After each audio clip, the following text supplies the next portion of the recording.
con Eduardo López, dirigente gremial docente y dirigente de la CTA. Y hablábamos en el primer bloque, bueno, de cómo han perdido poder adquisitivo los trabajadores en estos 9 meses del año. Hay una negativa de reabrir paritarias y hay también un tire y afloje ahora se ve entre distintas áreas del gobierno en torno a la reapertura paritaria. Dicen que no, pero sobre la posibilidad de un bono de fin de año y de hacer algún retoque en el tema ganancias, en función de lo que dialogaron con la cúpula de la CGT. Vos integrás la CTA, que viene de hacer una marcha federal realmente multitudinaria y que en cierto punto se puede decir que esto influyó en la decisión de la CGT de definir un plan de lucha sin fecha y abrirse al diálogo. ¿Cómo ves esta posibilidad de una medida de fuerza conjunta del movimiento sindical argentino? ¿Qué va a hacer la CTA si la CGT no decide ponerle fecha a esta medida de fuerza? ¿Considerás que un bono de fin de año, y además ahora lo están acotando a los sectores más postergados, ¿no? Que no sería generalizado, sino que sería para jubilados y sectores más carenciados? Para los sectores de la economía informal, nosotros estamos planteando un salario social universal que complemente el salario mínimo vital y móvil que tendrían que cobrar. Ayer estuvimos realizando 1000 ollas populares con la CCC, la CETEP, Barrios de Pie en ese sentido. Con respecto a los trabajadores formales, reapertura la paritaria para llegar a fin de mes, no un bono para llegar a fin de año. Pero no estamos llegando a fin de mes. Con la CGT creo que vamos a terminar concluyendo en una huelga general, porque ni siquiera le están dando respuesta al bono. Lo de ganancia, lo que pide la CGT es un paliativo, que es que no lo descuenten del medio aguinaldo, cuando el compromiso era que ningún trabajador, yo sigo con el compromiso que planteaban todos, que era que el salario no es ganancia.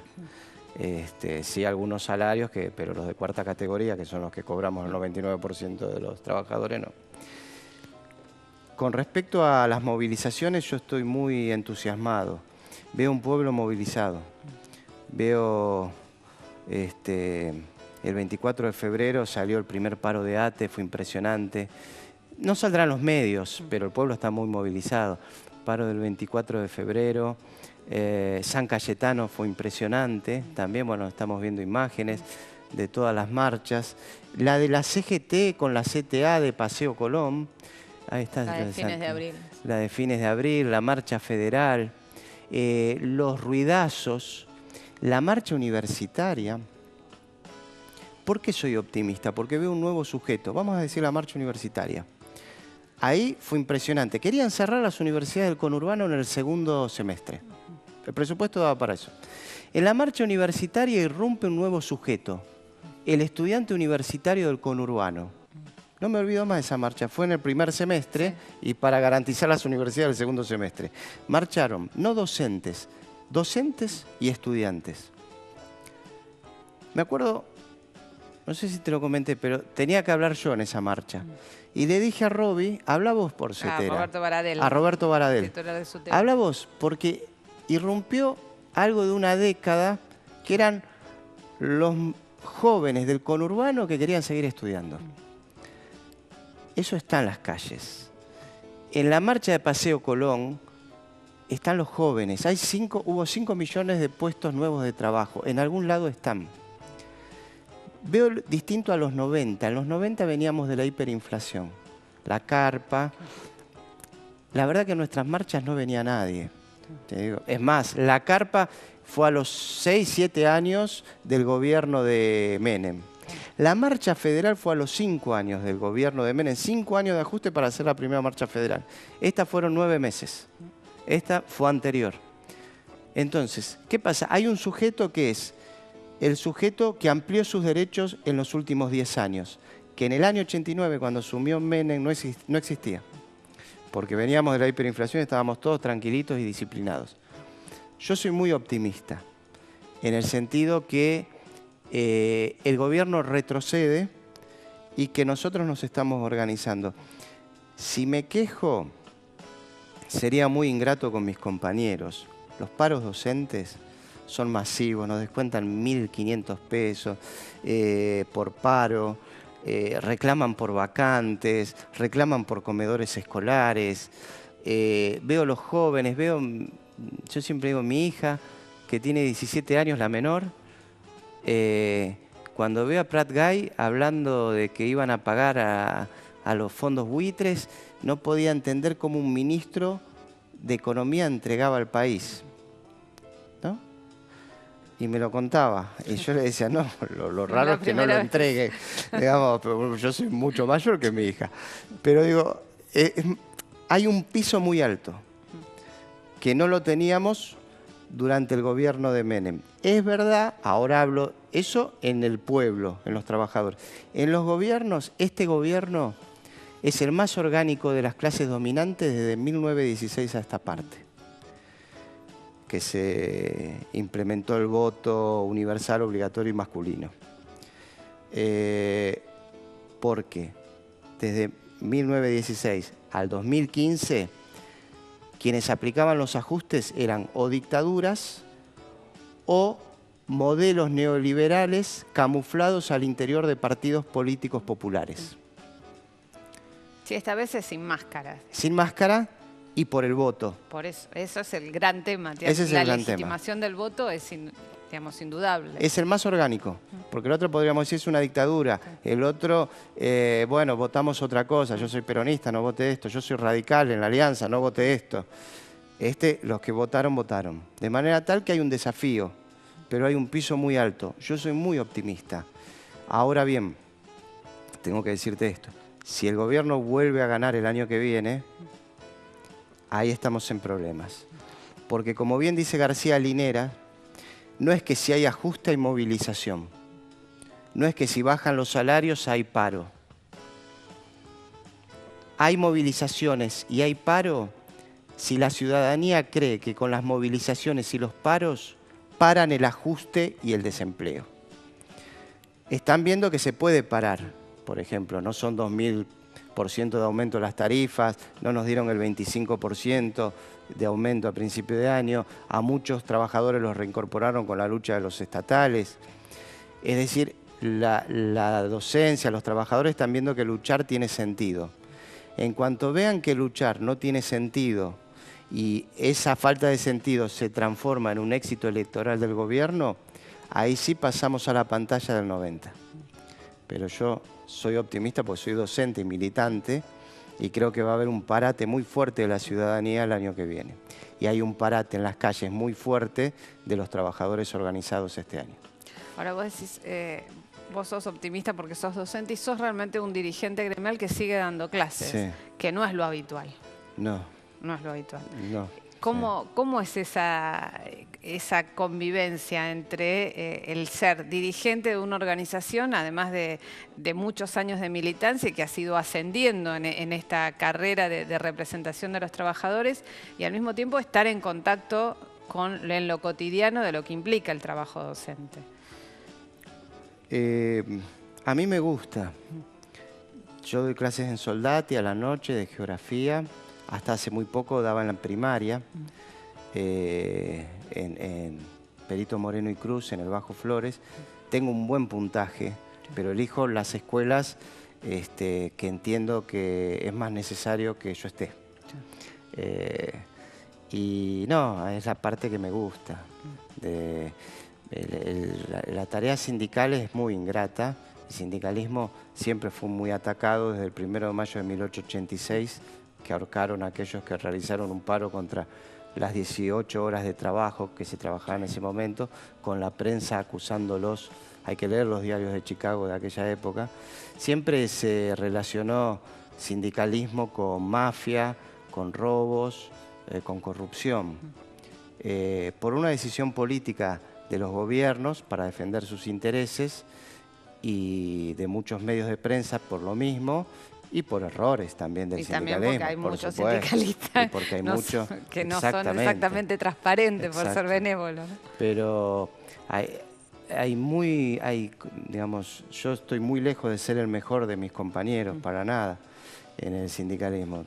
Conozco dirigentes, pero brillantes en CETERA, conocidos por todos y todas. Pero es una tarea, es decir, uno a sus hijas le dice, soy sindicalista y le tiene que explicar. Le dice, soy docente y no hay que explicar tanto. Y a toda la ciudadanía es así. Hubo épocas que fue distinto. De todos modos, siempre se estigmatizó. Yo me interioricé en esto, leí los diarios, lo que decían de Sacco y Vanzetti, lo que decían de los huelguistas de la Patagonia Rebelde, lo que decían de los huelguistas de la huelga de los inquilinatos. Siempre a los sindicalistas nos atendía la policía o los militares. Y siempre había una estigmatización muy fuerte, con todo, con el sindicalismo, con la política, con el Estado, con el Parlamento, porque las clases dominantes, que son planeros VIP, que se han enriquecido... Explica eso, ¿cómo es esto de sí, planeros VIP? Nuestra clase dominante hace su fortuna a partir del saqueo a los pueblos originarios. ¿Cómo saqueó a los pueblos originarios? Con el ejército. Fue a la campaña del desierto, que tanto reivindica Bullrich, sacó a los pueblos originarios, los mató, algunos los traía esclavizados aquí, el diario La Nación también lo pone muy bien eso, y repartieron el Estado con balas de los Remington que pagaba yo de mis bolsillos. Con esos Remington sacaron y se lo dieron a 20 familias patricias. Esas 20 familias patricias, los Bullrich, Luro, Pueyrredón y tantos de esos, nos quieren hacer creer que están allá arriba por su talento y esfuerzo y porque iban tempranito a ordeñar las vacas. Y no es así. Se apropiaron de la renta originaria y de la renta extraordinaria a partir de un genocidio originario. De la renta extraordinaria, bien, puedo seguir. La Patagonia Rebelde, ¿qué era? Un conflicto entre privados. Eran los terratenientes que ya habían matado a los pueblos originarios contra los gauchos y los peones. Bien, ese conflicto, ¿quién lo resolvió? El Estado. Fue y los mató a tiros con balas del Estado a aquellos que querían velas para dormir a la noche y cebo y un baño cada 300 trabajadores. ¿Quién los mató? ¿Qué fue una paritaria libre? No, el Estado. La estatización de las deudas de los empresarios. Hago 200 años de historia en 2 minutos. ¿Quién las estatizó? Martínez de Oz y Cavallo. Yo tengo una deuda, tengo deuda con el carnicero, me fui a algunos, no me las estatizan, voy y les pago. Ahora los millonarios se las estatizan, todos, yo pagué esas deudas. Papel prensa, ¿de quién era papel prensa? Del Estado. ¿A quién se lo dieron? A un privado. Todos los beneficiarios, todos estos planeros VIP son los que están en contra de los programas de asistencia a aquellos que saquearon en los últimos 200 años. Y el mecanismo realmente que creo que es lo que a uno a veces lo hace sentir inerme frente a lo que pasa, es que es cuando muchos sectores que son realmente los postergados, los excluidos de este esquema, son los que votan a quienes representan a este esquema, ¿no? Entonces, ahí, ¿qué pensás vos como militante del campo popular, que pasa para que se produzca esto, que sectores populares voten por aquellos que van a realizar una política que uno prevé que va a ser en contra de sus intereses? No, sin duda, ahí nosotros, los militantes del campo popular, se nos escapó la tortuga parafraseando a Maradona. Estas clases dominantes que se encargan de enlodar las herramientas para hacer más equilibrado, una es el Estado, apostaron fuerte ya no tanto a los militares, fíjate que en la historia, sino a los medios de prensa y a las redes sociales, con mucho dinero recibido de esta apropiación originaria. Y mientras nosotros no, ese es un tema importante. Mucho debate se da en la... Yo es la primera vez en 10 años que puedo extenderme, digamos, y estoy en los medios todo el tiempo, pero ¿cuándo es el paro? ¿Cuál es la protesta? Reclamo, el paro fue exitoso, ¿no? Digamos, ahí en toda la región se apostó mucho a los medios. Y nosotros los militantes populares no, 1. 2, hubo problemas económicos serios en el gobierno anterior. Hubo crecimiento e inclusión, pero no hubo desarrollo. De manera tal que teníamos algunos problemas. Sobre esos problemas se montó eficazmente el gobierno actual. Y por supuesto, yo siempre por principio me critico yo. No critico a los que votan porque tengo una vocación de mayoría. Si votaron 2 puntos más a otro, digo, bueno, ¿qué tengo que mejorar yo?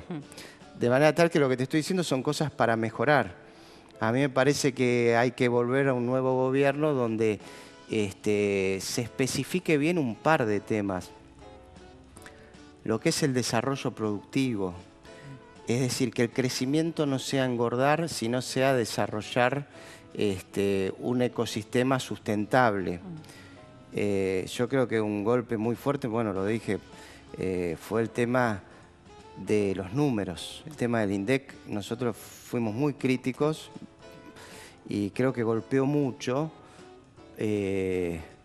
porque es un gobierno, el anterior, que tenía buenos números. Entonces no se entiende por qué los mentía, que era increíble, la verdad. Nosotros tener que hacer, mirá, yo te voy a decir algo, eran más serios y nuestra base de datos era el IPC de la Ciudad de Buenos Aires. El IPC de San Luis, el INDEC, sí, para los televidentes, de la Ciudad de Buenos Aires, de San Luis y de 5 provincias, y no el INDEC nacional. Entonces, y la verdad tengo que decir que el IPC de la Ciudad de Buenos Aires, los datos que tiene son los mismos que tenemos nosotros. Con ese tema no hay que falsear o buscar una manera distinta de presentarlo. Entonces, sin duda hubo errores de nuestros lados. Las organizaciones, no crecimos como organizaciones sindicales, se tomó como sujeto al Estado, cuando el sujeto tiene que ser el Estado y el trabajador. Lo dice muy bien García Lineras. La construcción del poder está en el palacio una vez que se llega, pero está en las calles también. Entonces hay que fortalecer el palacio y las calles. No cambias la sociedad desde el palacio solamente, la cambias desde las calles. Y bueno, dije bastantes cosas. Vamos a un corte y seguimos en el último bloque hablando un poco de todo esto. Con Eduardo López, titular de la Unión de Trabajadores de la Educación y miembro de la conducción de la CTA y de la CETERA.